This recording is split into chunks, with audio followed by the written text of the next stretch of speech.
Hello குட்டீஸ், நாம இன்னைக்கு ஒரு பத்தின கதையை தான் பார்க்க போறோம். ஆரம்பிக்கலாமா? ஒரு காலத்துல ஒரு பசுமையான தோட்டத்தில ஒரு வாழ்ந்து வந்தது. அவன் பெயர் வாசு. வாசு எப்போதும் வெளியில சுற்றி கொண்டிருப்பான். ஒரு பூவிலிருந்து வேறு பூவிற்கு பறந்து செல்வான்.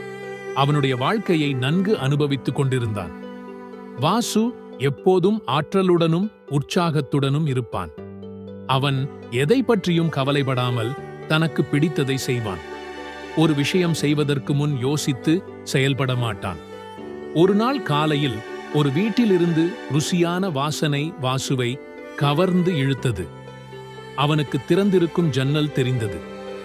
இங்கு ஏன் செல்லக்கூடாது என்று யோசித்தான். தயக்கமில்லாமல் அவன் உள்ளே சென்றான். அங்கே அவன் விசித்திரமான ஒன்றை பார்த்தான். அங்கே ஒரு பொருள் இனிப்பு மனமுடன் இருந்தது. அதை ஆராய அவன் அருகில் சென்றான். அவனுக்கு ஒரு அதிர்ச்சி. அது சாப்பாடு கிடையாது, ஈயை பிடிக்க வைத்திருந்த பொறி. அவன் எதிர்பாராத விதமாக அந்த ஒட்டும் பொறியில் மாட்டிக்கொண்டான். அவன் தப்பிக்க போராடினான். அவன் எவ்வளவு தூரம் நகர்கிறானோ அவனுக்கு அவ்வளவு சிக்கல் ஏற்பட்டது.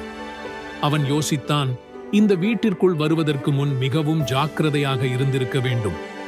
அதிர்ஷ்டவசமாக அங்கே ஒரு வயதான புத்திசாலி சிலந்தி தூரத்தில் இருந்து பார்த்து கொண்டிருந்தது. சிலந்தி அவனிடம் அன்பாக பேசியது. வாசு, உன் பிரச்சனையிலிருந்து தப்பிக்க பொறுமைதான் ஒரே வழி. சில சமயத்துல யோசிக்காம அவசரப்பட்டு முடிவு பண்ணா அது உங்கள பிரச்சனையில தான் கொண்டு போய் சேர்க்கும். சிலந்தி வார்த்தையில் உள்ள உண்மையை வாசு புரிந்து கொண்டான். அவன் கொஞ்ச நேரம் அசையாமல் அமைதியாக இருந்தான். அதன் பிறகு அவன் மெதுவாக மற்றும் நேர்த்தியாக கையாண்டு தன்னை ஒட்டும் பொறியில் இருந்து விடுவித்துக் கொண்டான். அவன் சிலந்திக்கு நன்றி தெரிவித்தான். அன்று அவன் ஒரு முக்கியமான பாடத்தை கற்றுக்கொண்டான். அவன் அங்கிருந்து வெளியில் சென்றான். அந்த நாளில் இருந்து வாசு ஒரு முடிவு எடுப்பதற்கு முன் நிறுத்தி ஜாக்கிரதையாக யோசித்து மற்றும் பொறுமையாக இருக்க கற்றுக்கொண்டான்.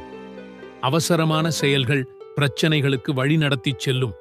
எப்போதும் பொறுமையாக இருப்பது பிரச்சனைகளை தவிர்க்க சிறந்த வழியாக இருக்கும் என்று அவன் புரிந்து கொண்டான். கதையின் நீதி என்னவென்றால், நீங்கள் ஒரு விஷயம் செய்வதற்கு முன் பொறுமையாக யோசித்து செயல்பட வேண்டும். அவசரம் தவறு செய்ய வழி செய்யும். ஓகே குட்டீஸ், பாய். நாம அடுத்த கதையில சந்திப்போம்.